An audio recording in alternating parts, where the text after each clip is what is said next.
ইন্নাল্লাহা মাসুবিরিন, নিশ্চয় আল্লাহ ধৈর্যশীল সাথে সাথে আছেন।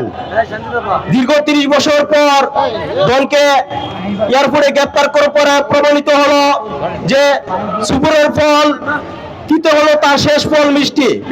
কারণ আল্লাহ ছেড়ে দেয় কিন্তু আল্লাহ ছাড় দেয় কিন্তু ছেড়ে দেয় না।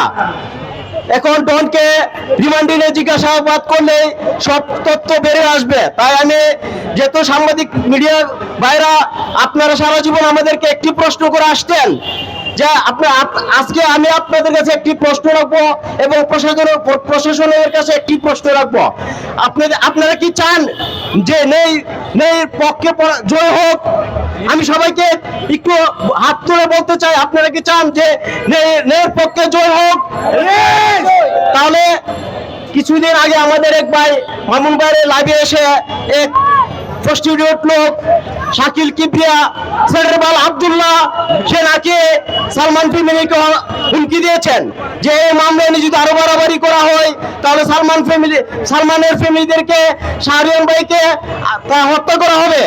তাহলে এতে কি প্রমাণিত হয় না যে ডালমে কুচ কালা है? अभी समझ गया যে এটা একটা পরিকল্পিত হত্যা। আপনারা কি প্রমাণ করা আরো কিছু বাকি আছে?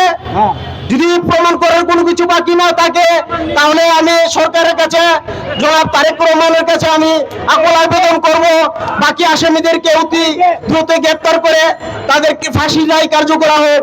এবং সালমান ভক্তদের যদি আরেকটি কোনো হুমকি আসে তাহলে আমি চ্যালেঞ্জ করে বলতে চাই সারা বাংলাদেশের রক্তের বন্যা বয়ে যাবে।